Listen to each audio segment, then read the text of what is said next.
Hello odd ones, thank you for clicking into the channel. My name is Z Solom, and we are about to continue with the Innsmouth case, and we are at the Gilman Wellness Session. Without further ado, let's get into it. The concierge was right. In the parking lot there is a rusty little bus that could hold up to 30 people. In irregular intervals the bus coughs out puffs of black smoke.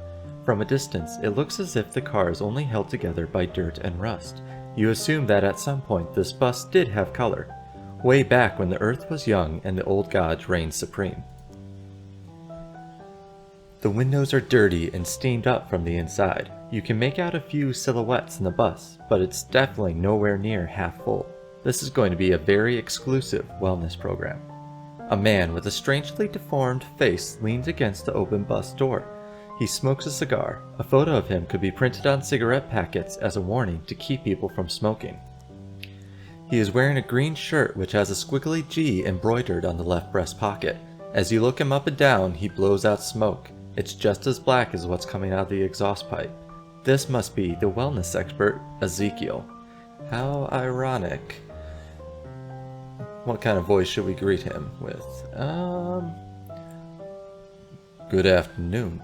You greet him. Is this the wellness program, Caligula? The man nods and answers without taking the cigar out of his mouth. Yep. He nods towards the open door. Well, at least he's unambiguous. The stairs leading up to the bus wobble with every step. Inside the bus there are 5 couples of all ages.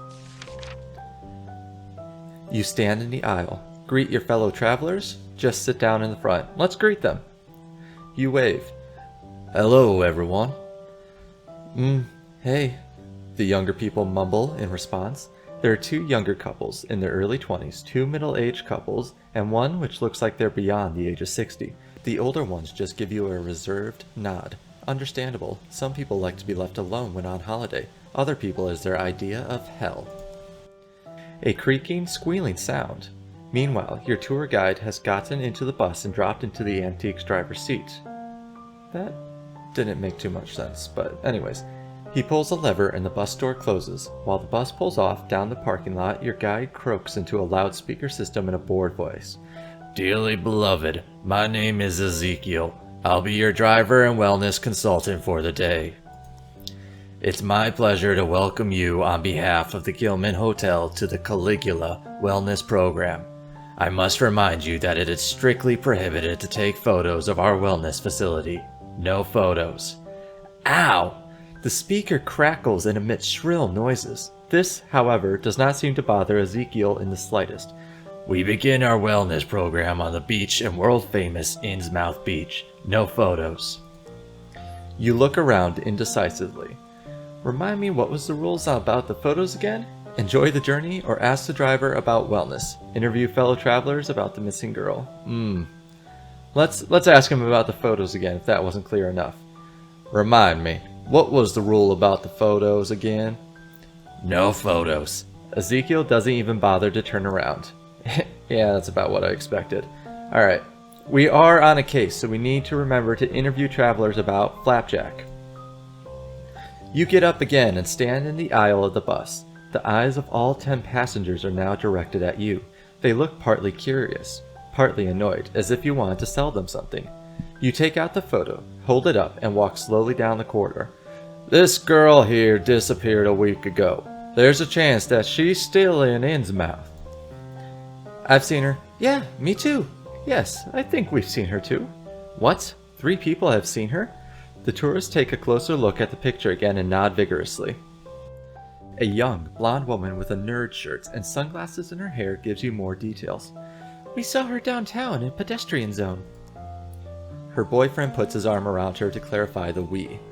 Can you be more specific? Stop the bus. No, let's get specifics. Can you be more specific? The 2 giggle happily. We tried a few games in the arcade. She was walking around there. Must have been early afternoon. She spent most of her time where the mean games are. The mean games? You don't quite know what she means by that. Well, you know, her boyfriend interviews. Shooty shooty kill kill mean. Ah, okay. You agree with them, decide to educate them. Let's educate them. I mean, shooty shooty kill kill games aren't mean. Well, this guy will explain. Today's computer games are an exciting new medium. I could give you several titles that put even expensive blockbuster movies to shame. You correct your passengers. Empty stares. They stare at you uncomprehendingly for a few seconds. Then the younger woman has an idea how to get this conversation going again. What? You keep trying. We have to. This is a very important topic, something they should teach in schools. Don't give up. Well, actually, disregarding some of the simpler first-person shooters, which still impress with their design and level structure, most games these days focus on interest and storytelling. Wouldn't you like to be the main character in a 20-hour adventure, making key decisions for yourself? Really calling the shots? Oh, honey, look, more boats. With fake enthusiasm, they look out the window and ignore you completely. Well, at least you tried. You clear your throat to get back to the matter at hand. How do I find the arcades? When you stand in the town square with the big creepy fountain, you'll be able to see a shopping street, the woman explains and makes somewhat unclear gestures. You have to walk down the street, and at the very end you'll see the archway. There are 2 lights on it and everything. It's done up retro style. So the arcades seem to be Tabitha's favorite place. Good to know. Flapjack's favorite place. Sorry. We need to focus on who we're dealing with here. You decide to take the best of this forced break and stay in your seat.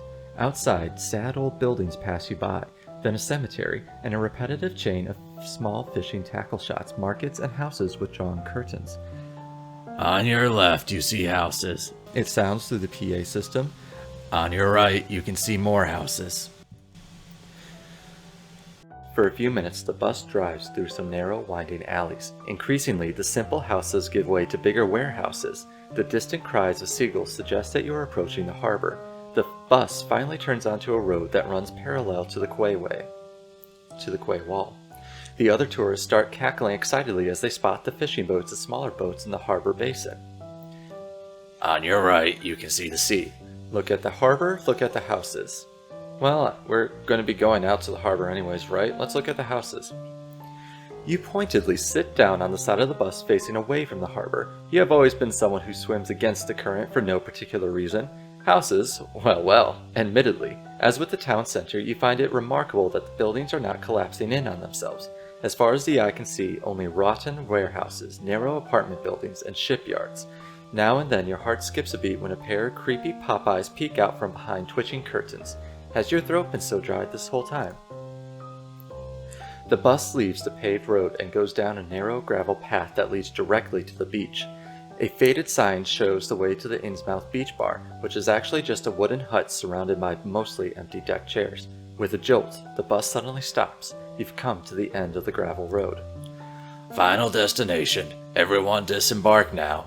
Ezekiel's bored voice comes from the loudspeakers. The front entrance opens and the drivers shuffle calmly from the stairs.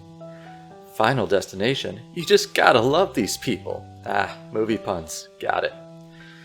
One after the other, your travel group gets out of the bus. In the meantime, your wellness expert has lit up another cigar. Well, at least he didn't do it on the bus.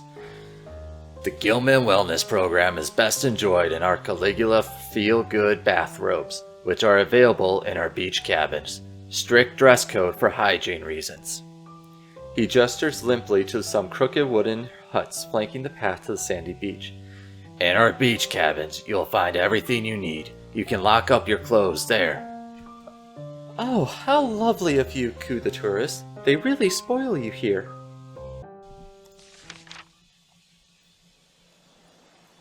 This is our bus driver. Okay. Maybe these people are right after all, have completely lost their marbles? Yeah, why are they making us change? Have they completely lost their marbles? What the hell?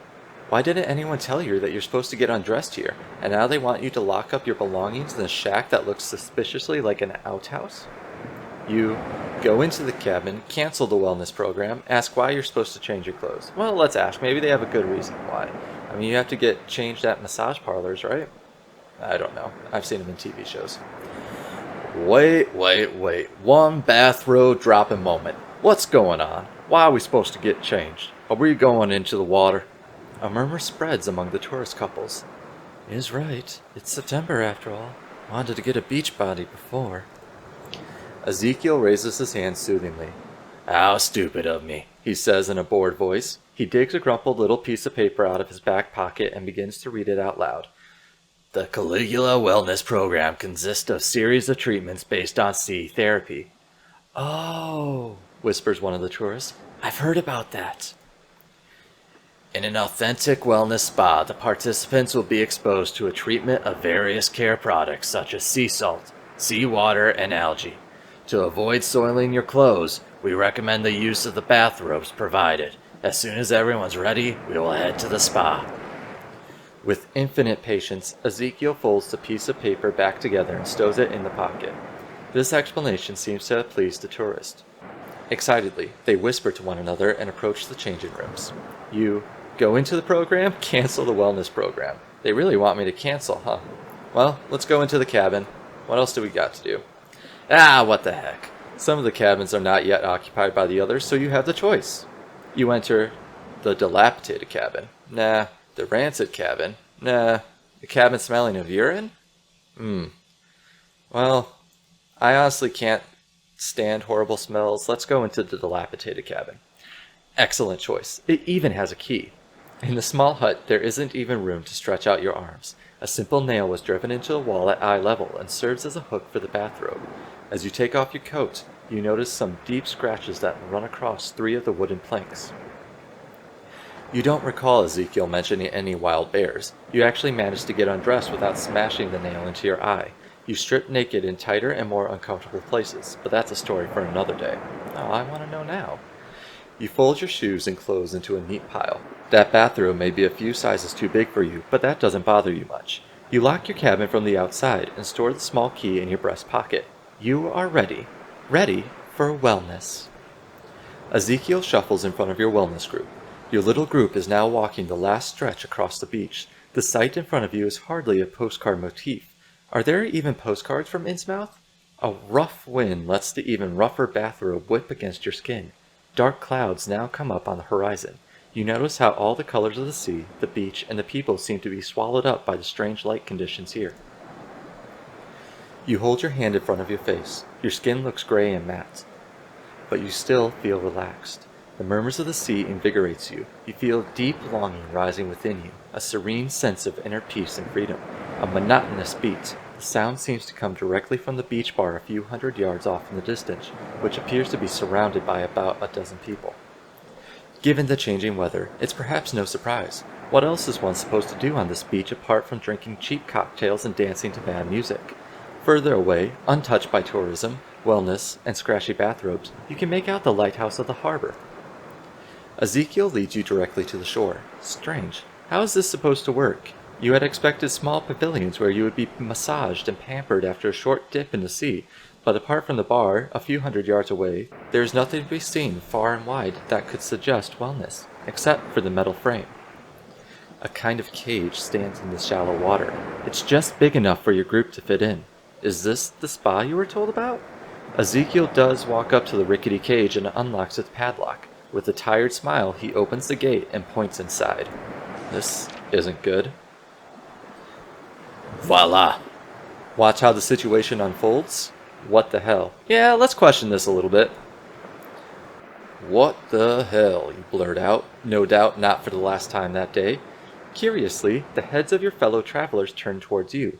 Obviously, they're asking themselves the same question. They probably just lack your ability to express themselves as directly as you can.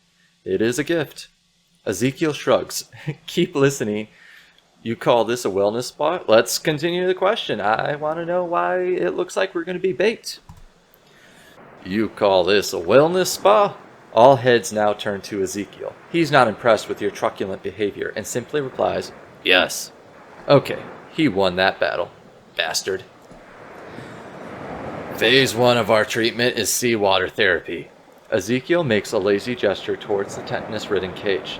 During a 2-hour session, the participants' bodies exposed to healthy sea air. At the same time, regular rinses ensure a firm skin. The effect is particularly positive for participants with neurodermatitis. He looks at the guests. Phase 1 is followed by the deep treatment, if you please. Visibly bored to death, Ezekiel points to the open gate of the metal cage. Two of the younger ladies venture carefully into the shallow water. They gurgle excitedly as their feet dip into the cold, muddy seawater. Your partners follow them, and so does the rest of the group.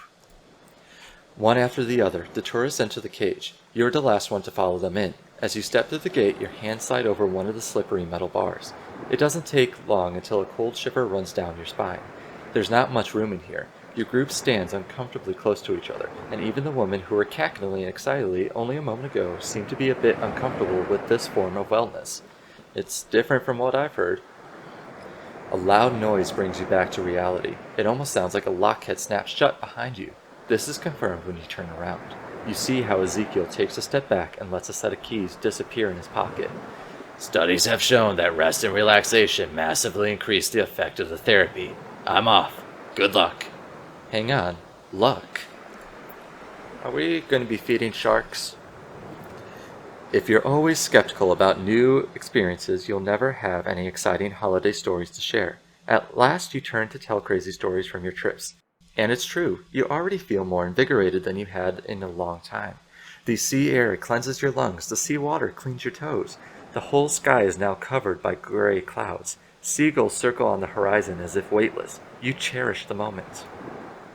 You pass the time with meditation or guessing games. Let's do guessing games. We seem to be very extroverted. It doesn't take you long before you manage to infect the majority of your group with your enthusiasm for monotonous guessing games. It's the elderly gentleman's turn right now. I spy with my little eye something beginning with S. The sea, the shit wellness treatment, or the seagulls? The seagulls. Correct. I spy with my little eye something beginning with F. The foul-smelling algae around our legs, the freezing people in the cage, the dead fish on the beach, the fish. Correct again. I spy with my little eye something beginning with G. The gray sky, the gray town, the gray water. The gray water? Time passes, at times agonizingly slow, at others as if in a flash. The first half hour the tourists still make small talk, but even the encouraging words and stories become less and less frequent. It's almost nightfall. The sun is about to disappear behind the roofs of the town. The light of the sun drains away, and with it any residual heat. This doesn't seem good. The only constant is the sound of the waves and the steady rise of the sea level. By now, the water reaches up to your knees. Two young women from your group seem increasingly concerned. I must say, I'm getting really cold. How much longer is this going to take? You decide to calm the group, get the group to a panic, ignore the group. Let's calm them down, since we are a hero. It can only be a matter of minutes until Mr. Ezekiel comes to take us back to the bus. The two women give you a grateful smile, and the others nod at you hopefully. Soon we'll be under a hot shower. You have no idea if this is true, but the atmosphere inside the Iron Dome relaxes a bit. Not only do the couples nestle into each other, but the whole group moves closer together, so as not to give the icy wind quite so much room to attack. You join them, keep your distance. Yeah, let's snuggle up, let's have a group hug, we can sing Kumbaya. Warm the spirits and our bodies. There is no reason to be ashamed of wanting to survive. Even animal packs are clever enough to huddle up to each other during wintertime, and you are certainly not dumber than an animal. Well, if I was smarter and had the opportunity, I would have gotten in this cage. You awkwardly take a couple of steps towards the others. They let you into the group. With a gentle smile, the older lady rubs your arm. I'm just kidding. I would have gotten in the cage to see what happened. Oh boy. Another hour passes. Without actually saying it out loud, your group has given up hope that Ezekiel might return. Their tired faces and shivering, sunken figures let you know all you need to. The men make several more attempts to break the lock or the bars, but even though the metal bars look old and rusty, without a tool there is no chance. In the end, their attempts only lead to more despair. You look at the sea, the beach. Let's look out at the sea. I feel like this is a trap for some sea monster. You look out at the sea through the metal bars, but you're not quite sure what you are actually looking for. The light of the moon illuminates the night almost as if you are standing under a street lamp, on a stage in the limelight. The sea level has continued to rise. The water reaches your hips by now, and the waves come and go. That bathrobe must be getting soaked. The horizon is infinite blackness. You remember the lighthouse and start to wonder if it has ceased operation. Another man-made source of light would be a small comfort in the freezing cold nights, but there is nothing here.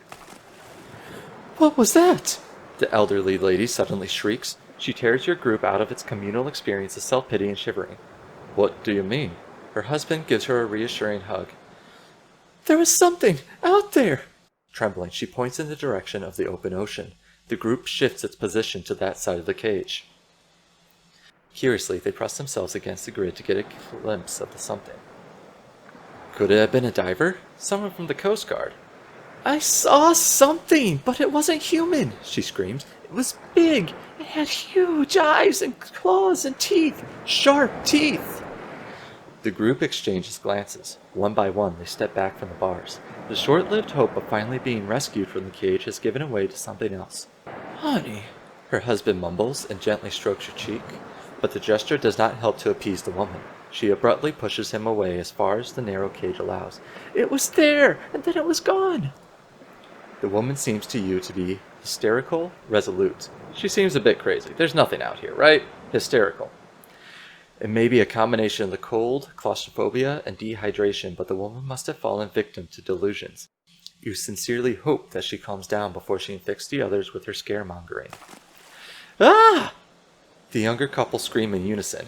Panic, they press themselves against the bars, then against each other, and then against the rest of the water. Their eyes are searching the water. There was something slimy on my leg, the woman squeaks in a trembling voice. On my ankle, her boyfriend adds, his voice unusually high-pitched. Maybe it was a small fish. They swim in shallow waters too, the elderly man says in order to calm the group again. If anything, I'm rather surprised we haven't had a visitor before.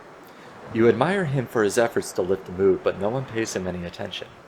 Eek! Ah! What was that? Several people in the cage shout. Was this a shoal of fish swimming around your legs? There! Something slippery wraps itself around your ankles. You try to grab it, kick it, scream as loudly as you can. Let's grab it, I guess? Despite the relatively high level of the sea and the waves, you attempt to try to catch the slippery something that is winding itself around your feet.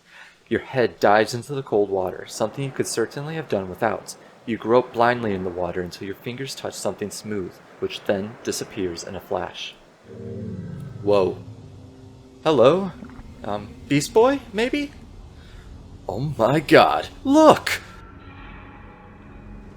Somebody, no, something, is pressing against the cage from the outside. And indeed, as the woman said earlier, it's not human. It's a sea creature that could be straight out of a 1950s horror movie. The scaly creature, however, is not a man in a fish costume. It is much too lifelike and big for that. It must be at least 6'6", maybe more. The body is bent forward, and its mighty arms and claw-like hands are wrapped around two bars of the cage. The head emerges directly from a thick bull's neck, and it has huge, swollen eyes and a broad mouth, whose long teeth sprout past the lips. The head of the thing looks like a goddamn fish, of the kind that are said to live miles below sea level, in deep trenches. The only saving grace is the fact that the weak moonlight leaves some parts of his body in uncertainty. The group has quickly moved to the other side of the cage. The gaze of the thing wanders over worried faces. His throat gives off a sinister rumble. Oh, okay. You try to communicate with the creature, drive it away with loud noises. Let's talk to it, yeah? It looks like it has opposable thumbs. Maybe it can communicate with us?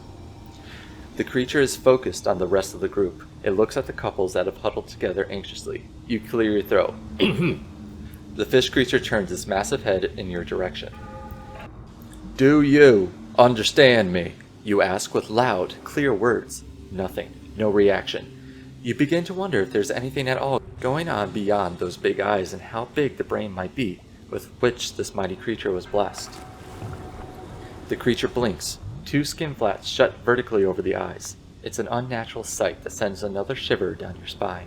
With a jerk, the creature pushes itself off the cage and dives into the next wave. It's gone. God, you're such a dick, hisses one of the young ladies. But who means well? The elderly man says. Thanks, old man.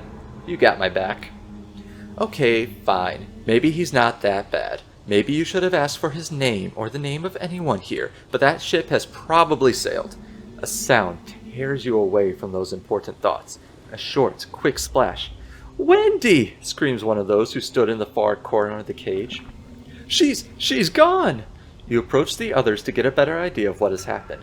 "She was standing next to me, then she simply sank under. Something pulled her into the water." "That's impossible. How would—" The tourist conversation is interrupted. Wendy emerges from the water, on the other side of the cage. Irritated, she rubs water from her eyes. She takes a few steps and lets herself be moved forward by a light wave until she notices all of you. She spins around. "What? How did that— what was—" She stops. In her wet bathrobe, she now stands shivering in the water. Alone. "Get help? What happened?" "Climb onto the cage." "Yeah, let's get her on top of the cage. I think that would be the best. We don't know what's out there, and I don't recall how far away we were from the shore." Climb onto the cage! You shout out to her. This should be the only safe and dry place at the moment. "Good idea," says someone appreciatively.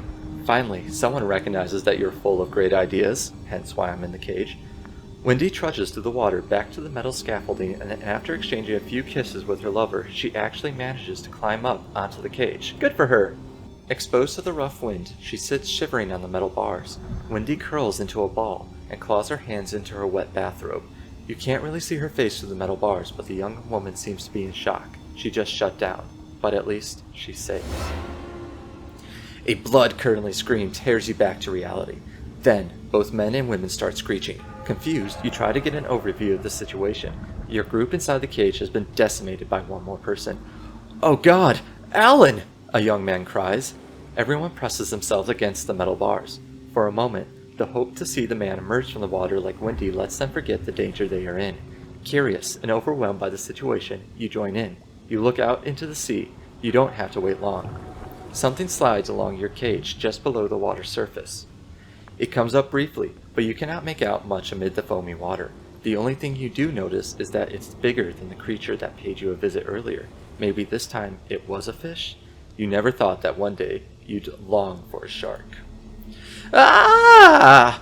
Startled, you turn your gaze away from the water outside. A young couple has disappeared right from your midst. The remaining 3 women and 4 men cling together, their faces distorted into grimaces of pure horror.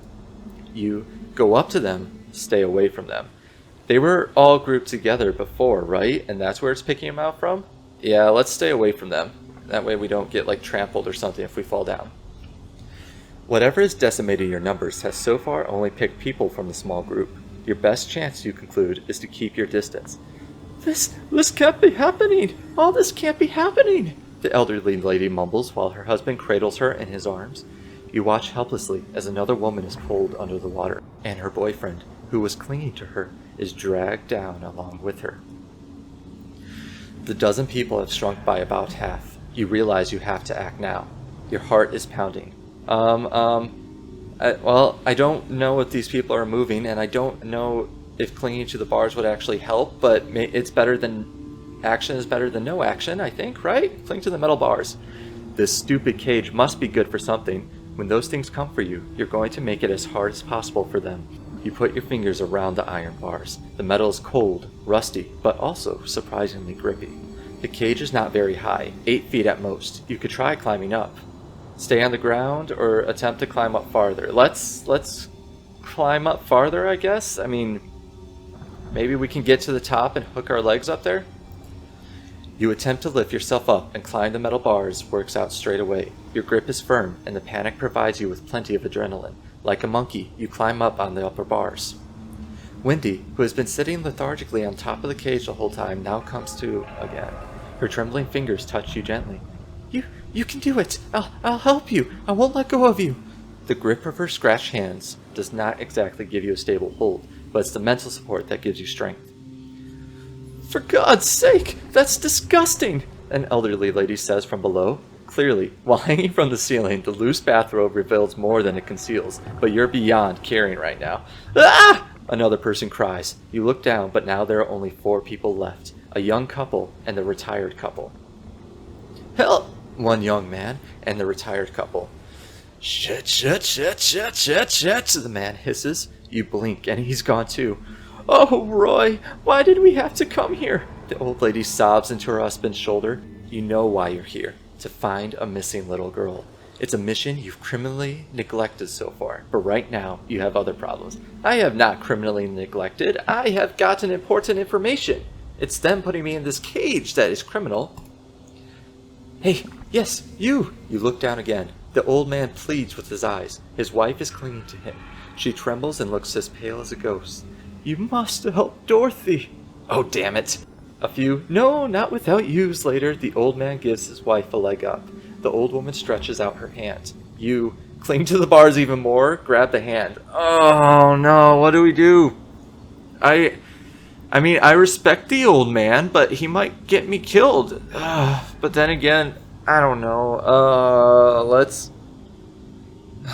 Let's try to grab the hand. I mean, if we fail, then at least we die being a hero. Damn it! If you die tonight, at least it's an honorable person. That's what I just said. You manage to grab Dorothy and pull her up a little. With her free hands, she grabs one of those bars covering the top of the cage, but then she simply dangles like a ripe pear. Well done, dear. That's good. Just... Another splash interrupts her husband's pet talk. Roy! Roy! Suddenly, the water splashes up to the ceiling of the cage. Then a sudden jerk tugs at Dorothy, who you are still holding by the hand. My leg! My leg! She cries miserably. From the corner of your eye, you can see that a glistening tentacle has wrapped itself around the calves of the old lady, and now it's pulling at her. You let her go? Keep holding on to her? Oh, God. We're committed to being the hero. Let's be the hero. Oh, no. You strengthen your grip around her hand. With a little luck, this thing will let go of her. After all, it seems to mostly act underneath the water surface. Your eyes meet, her eyes wide open. There is nothing but sheer panic in the old woman's face. It's no use. The tentacles pull even harder, and the jerk immediately pulls both of you off the safe metal grid. A hysterical scream is the last thing you hear before you drop into the cold salt water. Ah! The song in the sea, we died. Tentacles pull you into the depths of the sea. Innsmouth waves take me home to the place I belong. Alright, so where will it start us? Load chapter, load last chapter. Yeah, let's load last chapter. See where it starts us. Okay, it's at the very beginning of the wellness session. Alright. I will skip ahead to that very last choice, and then we will, I guess, let her go. That seems to be the thing to do.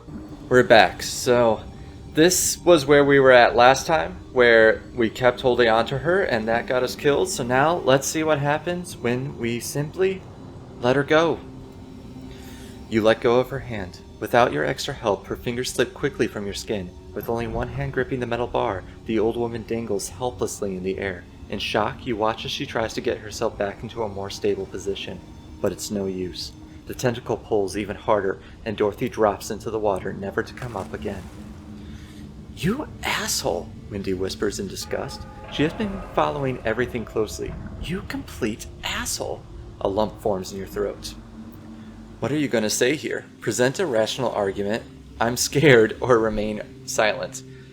So the rational argument would be here that I tried to save her, and then I died, so then I got back to the spot. But in any case, I don't know. Trying to justify it might make me sound like a dick. I'm scared is probably honest, but also make me sound like a coward. Let's just be honest. I'm scared, you say, and you don't even have to act. I don't want to die. Wendy looks into your eyes. There is sadness in her face, but she seems to understand your behavior. She pats your hands, which are clinging to the bars. The young woman laughs hoarsely. Whatever, right? Who cares if we all get killed, right? She carefully settles down on the hard, cold metal bars of the cage. Your position is even less comfortable. Well, that was a weird change of attitude. With your arms and legs wedged between the bars, all you can do is hope that your position is secure, and you won't fall into the water. So far, you've been lucky. Whatever pulled the others down, it has not yet tried to pick you off the upper part of the cage. The shrieking of the seagulls is the first thing you hear, followed by the sound of the waves. It's a sound that, until last night, you had always associated with relaxation and peace of mind. Oh man, I don't believe it! It's a familiar voice that finally wakes you from your exhausted half-asleep. I've never had this happen. How did you manage to stay here for so long? My arms would have fallen off. Arms? That's right. These extremities you can no longer feel. Slowly, you come to your senses and realize where you are. You're still hanging on the ceiling of the cage. Your arms and legs are wedged between the bars so that you won't fall down. You want to move, flee, run, or hit him, but your arms do not even move an inch. Your skin has turned completely blue due to the cold and the partially interrupted blood supply. Dazed, you look around. Wendy is gone. Oh, that's whose voice I've been using. So I guess we're talking to Ezekiel? Maybe that thing from the ocean got to her, but you're hoping she made it out, that she perhaps climbed down during low tide in the early morning hours to get help. Ezekiel grins at you. Just you wait. What were those creatures? I don't trust this guy, but I do want answers. What were those creatures? What were those creatures? You ask. Relatives, Ezekiel says, clearly in high spirits. You know, the old ones who you try to keep on the right side. It means more presents at Christmas. The man is now laughing so loudly as if he had just told the best joke ever. So how do you feel now after the seawater treatment? He asked with a mocking grin. Like new, you whisper weakly. To be clear, we have a rule here. Whoever is offered to Dagon and his children is spared will not be harmed. You can be really proud, Ezekiel continues, conversationally as he undoes the lock of the cage. Dagon must have big plans for you. The gate is open. Well, we were harmed once, but okay, sure. Without any further concern for you, Ezekiel wades through the mud of the low tide back to the beach, probably to his bus. You can't believe it. It takes you another hour before you dare to climb down from the cage ceiling and dip your feet into the seawater. Your arms and legs burn like fire as the blood resumes its circulation. With the declared goal of leaving Innsmouth as soon as possible, you manage to crawl onto the beach. Then you collapse. Memories torment you. Memories of cold, slimy things that do not belong in this world. Memories of simple but kind-hearted people who were torn screaming into the depths of the sea, swallowed up by the face of the earth. You've survived, but at what cost? Wellness. You survived the wellness trip, with compliments from the Gilman Hotel. Interesting. So, I don't know. So it appears that maybe my character went insane. I know that can happen in these Arkham-type horror games. If you ever played Mansions of Madness, that is definitely a result of what happens. But it doesn't seem like we can actually continue beyond this point. So I'm thinking in the next video, I will go about halfway through the wellness trip and then just cancel the wellness trip altogether once I find out where Flapjack is. So thank you everyone for watching and stay tuned for the next one.